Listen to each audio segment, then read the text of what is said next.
Personne va prier. Personne priera. Inclinons nos têtes pour la prière. Dieu notre Père Céleste, tu as accompli pour nous des merveilles. Seigneur, nous t'en sommes reconnaissants. Aujourd'hui encore, tu nous as rassemblés pour parler à nos cœurs, Seigneur. Nous donner ce que tu as déjà fait pour nous et afin que nous puissions les vivre.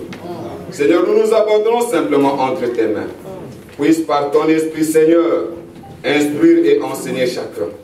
Oindre cette assemblée de ta présence.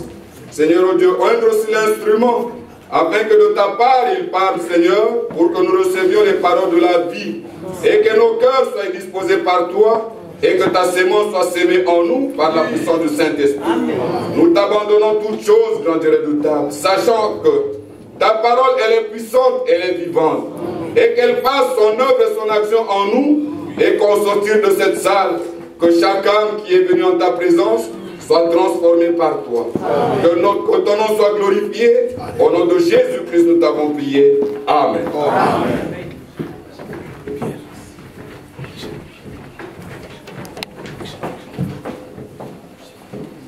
Vous pouvez vous asseoir, vous êtes longtemps tenu.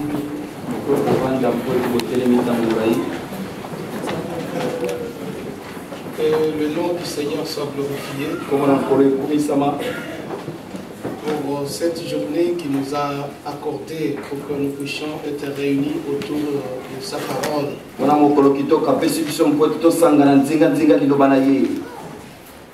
Le ciel et la terre passeront, mais la parole de Dieu demeure éternellement. Amen. Nous vivons un temps spécial. Un temps particulier dans l'histoire du salut de Dieu. Parce que nous vivons le temps dans lequel le Seigneur va accomplir sa promesse à notre égard.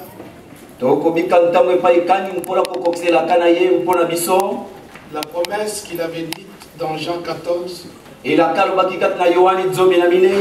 m'en vais vous préparer une place. Et quand je m'en serai allé, et je vous aurai préparé la place, je reviendrai, je vous prendrai avec moi, afin que là où je suis, vous y soyez aussi. C'est dans notre temps que cette parole s'accomplira. Le Seigneur qui est allé préparer la place, il revient dans notre temps pour prendre une épouse qu'il a rachetée lui-même, qu'il sanctifie lui-même, qu'il oint, qu'il baptise du Saint-Esprit lui-même. Cette église est en train d'être préparée, et que la réunion de ce soir fasse partie aussi de cette préparation. Que sous l'écoute de la parole, nous puissions prendre des choses nécessaires pour notre toilettage. Nous puissions prendre les choses nécessaires pour que lorsque l'époux divin reviendra, nous puissions être prêts à aller le rencontrer dans un état de pureté et de virginité totale. Comme il est écrit dans Ephésiens 5, il s'est sacrifié lui-même. Il s'est offert en sacrifice afin de sanctifier une église, de la purifier en la lavant par l'eau de la parole, afin de se présenter à lui-même une église sans tache, une église sans ride, une église irréprochable. Parce qu'à la fin, l'épouse sera comme un époux. Comme l'époux et l'époux parents parole, l'épouse doit être une épouse parole. Et dans ce temps particulier, Dieu dans sa bonté, il a confirmé sa promesse de Malachie chapitre 4 en envoyant un prophète selon sa promesse pour nous ramener à lui. Nous étions attachés à des religions, nous étions attachés à des églises, nous étions attachés à des systèmes. Maintenant, par la grâce de Dieu, nous sommes ramenés à Dieu, car on n'avait pas besoin du christianisme, nous avions besoin de Christ. Et Christ en nous, il est l'espérance de la gloire. Et Dieu qui est fidèle, après avoir envoyé la parole de restauration, cette parole ne va pas rentrer à lui à vide. La parole doit produire ce pourquoi elle a été envoyée. Parce qu'un peuple doit être bien disposé. Le but de la parole doit être atteint. Jean était un prophète promis lors de la première venue du Seigneur pour préparer le chemin du Seigneur.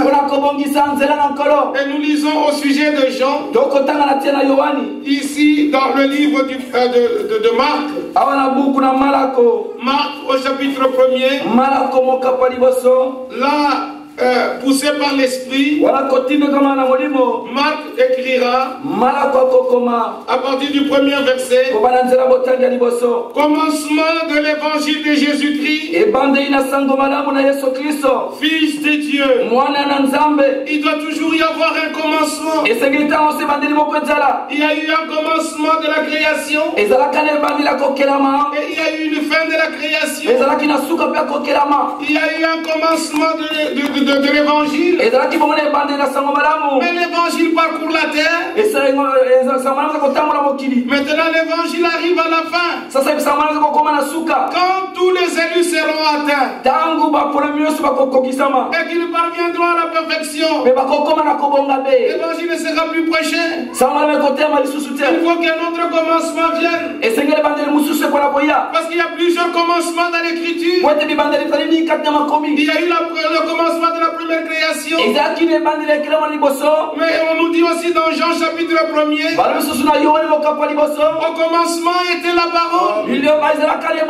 Quand on parle du commencement, ce n'est pas l'éternité. Parce que l'éternité n'a pas de demain, n'a pas d'hier, n'a pas d'aujourd'hui, c'est l'éternité. C'est quand nous trouvons l'expression au commencement, c'est à partir du moment où le Seigneur Dieu, il a quitté sa plénitude de lumière et de vie. Il est entré dans le temps afin de déployer les desseins qui étaient en lui avant la fondation du monde. Il voulait avoir un peuple. Il voulait avoir une église pour Jésus-Christ. Et le plan de cette église, il l'avait conçu avant la fondation du monde. Et ceux qui devraient faire partie de l'église étaient connus de lui avant la fondation du monde. Alors nous pouvons dire avec assurance qu'avant que même Adam ne chute, Dieu avait déjà vu notre fin à nous. Avant que la chute d'Adam n'ait lieu, Dieu avait déjà vu comment l'église serait à la fin. Parce qu'en lui, nous avons été élus avant la fondation du monde. Avant qu'Adam ne fût, l'agneau était déjà prédestiné avant la fondation du monde. L'agneau du sacrifice qui ôte le péché du monde. Nous pouvons louer Dieu pour cela. Et comme nous lisons ici dans Marc 1. Commencement de l'évangile de Jésus-Christ. Fils de Dieu. Mais comment était cet évangile? L'évangile de Jésus-Christ, qui est le Fils de Dieu. C'est selon ce qui est écrit dans Ésaïe le prophète. Voici, j'envoie devant toi mon messager qui préparera ton chemin. C'est la voix de celui qui crie dans le désert. Préparez le chemin du Seigneur. Aplanissez ses sentiers. Marc par le Saint-Esprit, il a joint ces deux passages de la Bible. Commencement de l'évangile de Jésus-Christ, selon ce qui est écrit dans Ésaïe le prophète. Mais avant qu'il ne cite le passage d'Ésaïe, il commence par le passage de Malachie. Voici mon messager que j'enverrai devant ma face. Il préparera le chemin devant moi. Maintenant, il doit confirmer. Il doit montrer ce messager. Qui est-il? C'est la voix de celui qui crie dans le désert. Mais quelle est cette voix qui crie dans le désert? Verset 4. Jean parut. Jean était la manifestation de l'écriture sur la terre. C'était la réalité. Chaque promesse doit déboucher dans la réalité. Nous ne prêchons pas des fables. Nous ne prêchons pas des histoires. Nous prêchons la réalité de Dieu. La voix qui crie dans le désert. Le messager qui préparera mon chemin. Marc a pris ces deux écritures. Il a commencé à chercher. Il y va chez les pharisiens. Ce n'est pas ici. On a dit dans le désert. Mais on voit quelqu'un paraître dans le désert. Et il a pris l'écriture. Et il a tourné vers la personne. Il dit mais ça, c'est lui. C'est la voix dont l'écriture avait déjà annoncé. Ça c'était merveilleux. Et maintenant nous lisons ceci. Cet homme Jean, il était un homme humble. Et c'est dans cette humilité que les érudits ont manqué le but. Parce que quand nous lisons au sujet de Jean, nous lisons verset 5, verset 5 et verset 6. Tout le pays de Judée et tous les habitants de Jérusalem se rendaient auprès de lui et confessant leurs péchés, et ils se faisaient baptiser par lui dans les eaux du Jourdain. Jean avait un vêtement de poil de chameau et une ceinture de cuir autour de ses reins pour que ce vêtement-là ne tombe pas. Il avait une ceinture de cuir autour de ses reins. Il se nourrissait de sauterelles et de miel sauvage. Dans le pays où coule le lait et le miel, dans le pays où il se trouvait beaucoup de brebis, beaucoup de bœufs, mais lui se nourrissait de sauterelles. C'était un homme simple. Il n'avait rien à lui extérieurement qui puisse attirer les gens.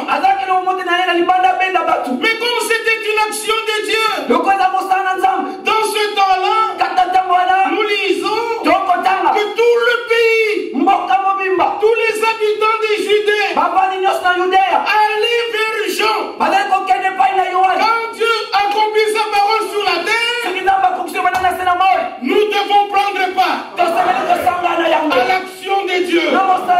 Et ceux qui attendaient réellement le Messie, ils ne pouvaient pas rester chez les pharisiens. Ils devraient aller vers Jean.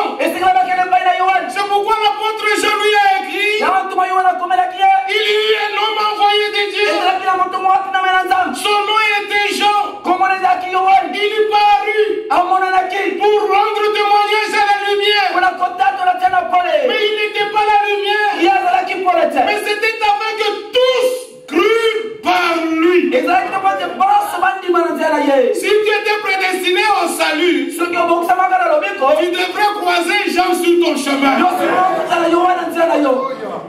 Amen. De la même manière, dans notre temps, si Dieu t'a prédestiné au salut, tu dois rencontrer cette parole. Sinon tu n'iras pas. Il faut que tu la rencontres. Parce que c'est la parole de préparation. Et il a dit que tous les habitants de Judée, les habitants de Jérusalem et tous les pays de Judée allaient vers Jean. Cet homme humble, cet homme simple. Mais ceux qui étaient destinés au salut n'ont pas regardé sa tenue vestimentaire, mais ils ont regardé le contenu divin. C'est ce qui était capital et nécessaire. Mais remarquez mes bien-aimés, mais avant, pendant que tout le monde allait vers Jean, et tout le monde se réjouissait de ce que Jean disait, nous lisons dans Luc chapitre 7, au verset 29 et verset 30, et tout le peuple qui l'a entendu, et même les publicains, ils ont justifié Dieu, ils ont donné raison à Dieu en se faisant baptiser du baptême de Jean. En se faisant baptiser du baptême de Jean, ils ont donné raison à Dieu. Mais les pharisiens et les docteurs de la loi, en ne se faisant pas baptiser par lui, ils ont rendu nul à leur égard le dessein de Dieu. Toujours il y a eu les conducteurs qui ont empêché le peuple d'aller vers l'action de Dieu. Et en faisant cela, ils annulent eux-mêmes les desseins de Dieu à leur égard. C'est pourquoi Jésus a été rude avec eux dans Matthieu chapitre 23. Malheur à vous, scribes et pharisiens, parce que vous fermez aux hommes la porte du royaume. Vous ne voulez pas entrer et vous empêchez ceux qui veulent entrer. Oh, c'est vraiment malheureux pour eux. Mais ici, par la grâce de Dieu, Dieu a ouvert nos yeux, il a ouvert nos oreilles, il a attendri nos cœurs. Nous disons à tout le peuple, Jésus revient bientôt. Il y a un message qui parcourt la terre. C'est un message de restauration totale. Alors tous les dons qui étaient au commencement, tous les ministères qui étaient au commencement, tous les fruits de l'esprit qui étaient au commencement, toute la vie pratique de l'écriture qui était au commencement, doit être restituée. Et nous sommes sur ce chemin-là. Dieu a repris son prophète, Dieu a établi un docteur pour nous enseigner et nous donner la nourriture au temps convenant. Mais Dieu ne s'est pas arrêté là. Dans sa bonté, selon sa miséricorde, dans son amour, il a établi des hommes saints. Il a pris l'esprit de Christ qui était sur le prophète messager et qui est sur le serviteur fidèle et prudent. Il le répand sur les autres serviteurs pour qu'ils partagent la même parole dans le but que ceux qui sont de Dieu rencontrent le Sauveur, qu'ils soient réconciliés avec Dieu, qu'ils soient baptisés d'eau, qu'ils soient justifiés, qu'ils soient sanctifiés, qu'ils soient baptisés de l'Esprit, bref, qu'ils soient prêts. Et leur relation avec Dieu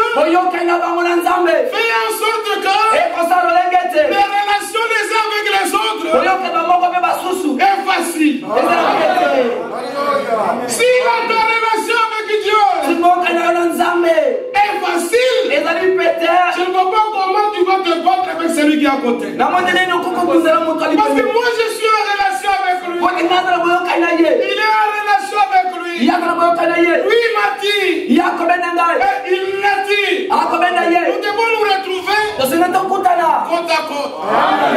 Dieu rassemble son peuple. Il rassemble son peuple. C'est par la parole puissante. Soyez bénis. Vous n'avez pas brûlé votre carburant inutilement. Il y a quelque chose qui se fait. Que les gens ne voient pas Orléans. Qui ne voient pas peut-être pas en Hollande. À Nice, à Paris. Mais Dieu a fait ce que tu viennes écouter quand même. C'est le temps de la distribution. Nous voulons bénéficier de tous les dons que le Seigneur a mis à notre disposition pour notre édification. Je crois qu'après la réunion de ce jour, Dieu fera quelque chose pour l'éternité dans le cœur de beaucoup. Que vos cœurs soient préparés à recevoir la semence. Déjà la parole elle-même elle est la semence. Soyez bénis de Dieu au nom du Seigneur Jésus-Christ. Il m'a fait la reproche hier, je l'ai introduit 3 minutes. Aujourd'hui j'ai pris quand même 15 minutes qui nous prêche. Vous pouvez venir mon frère. Que Dieu soit loué. Nous sommes encore là. Aujourd'hui, nous allons manger à volonté. Vous savez, il est dit dans l'écriture, l'excès de table, c'est mauvais. Hein? Mais manger la parole, c'est pas mauvais. Nous pouvons manger ça en excès. Est-ce que vous êtes d'accord? C'est vrai? Nous allons chanter encore un cantique. Et après cela, nous allons inviter notre frère Eli. Et frère Eric. Eli Eric. Donc. On va chanter un cantique. N'est-ce pas que nous sommes dans la joie? Nous sommes en pleine fête. Hein? Que Dieu soit loué. Ceux qui sont là pour la première fois, ce n'est pas en vain que vous êtes venus. C'est Dieu qui vous a poussé. Sois seulement attentif. Tu écouteras, Dieu te parle. Que le nom de Seigneur soit glorifié. Alors, nous allons chanter Cantique 4. Debout sur les promesses de Dieu. Debout sur les promesses de Dieu. Frère Nicodème.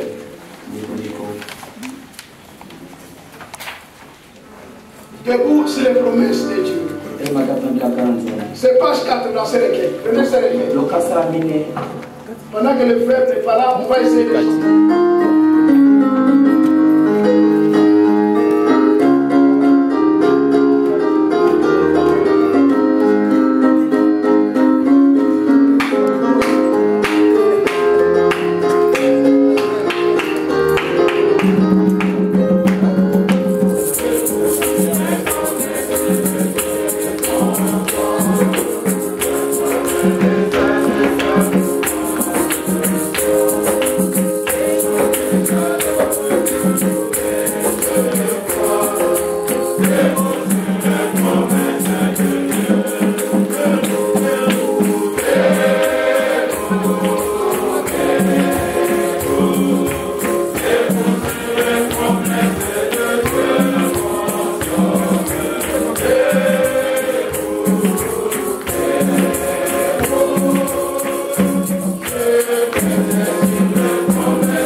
Dans le nom précieux de Jésus-Christ. Je ne vous aurais pas connu si lui n'avait pas versé le sang à la croix. Je suis votre frère à cause du sang. Nous avons la même espérance par la nouvelle vie que nous avons reçue. Et nous croyons